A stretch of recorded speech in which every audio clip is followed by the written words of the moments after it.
maybe somebody like RFK and Malone, who have been basically scrubbed from the face of the earth on places like YouTube, suffering the consequences of the censorship hammer, which reminds me of somebody else who has been poking the bear recently, Mr. Russell Brand, who now seems to be being attacked in the media. I'm curious what your take on that whole situation is.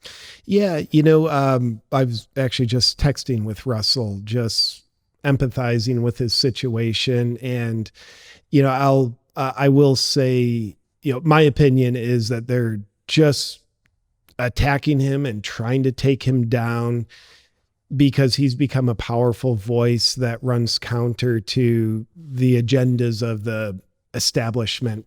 So while I don't have absolute, all-knowing truth of the matter, I want him to be innocent. Therefore, that certainly shapes my bias into thinking he is innocent, yet I think he's innocent. I think they're trying to take down and silence a very inconvenient voice. And, it's like we're watching an attempt to cut the court jester's head off. And they've certainly created some wounds. He's in a powerful position. I'm sure he's got a lot of resources. He's not going to be starving with his next meal, but they've got him demonetized on YouTube. They've got his agents to drop him, comedy tour canceled, all the promoters canceled it. You're innocent until proven guilty, not so much when they're trying to cut the head off a court jester. Yeah, now it's flipped, unfortunately. It's kind of guilty until proven innocent, which is kind of was very unjust and very unfair. And I think that this media machine can steer the narrative however it damn well pleases, and it's going to do it. That's what they do. Yeah. The media they're the main propagators of the narrative, so they've got the pen in their hand.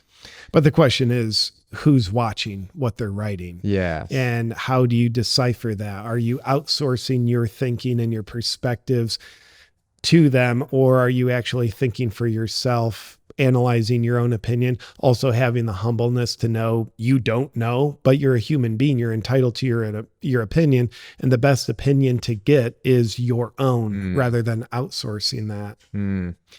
In a way, I feel like this could be a blessing, similar to the way you reframe that. So the censorship stuff is getting pretty spicy and I could be demonetized, so it's going to force me to adapt and overcome.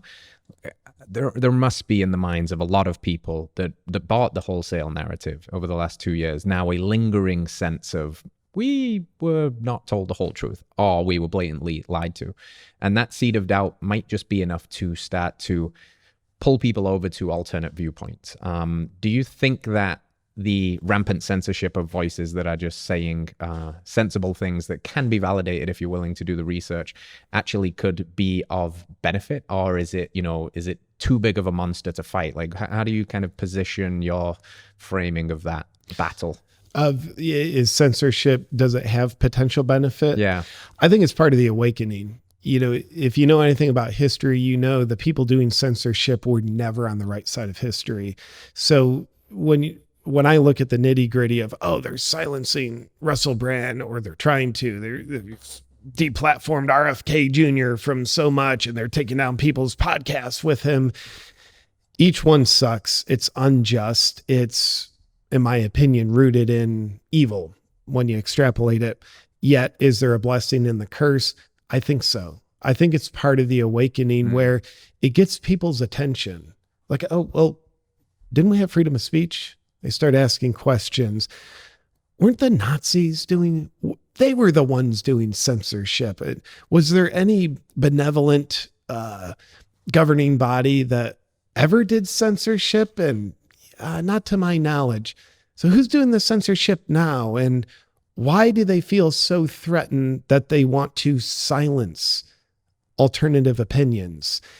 So I do think the curse of censorship has the blessing of being one of the catalysts that have the potential to wake more people up to kind of like unplugging from the matrix and getting into reality, which ultimately reality is sourced through our own perspectives rather than outsourcing it. I mean, that's the matrix when reality is coming in from something other than you.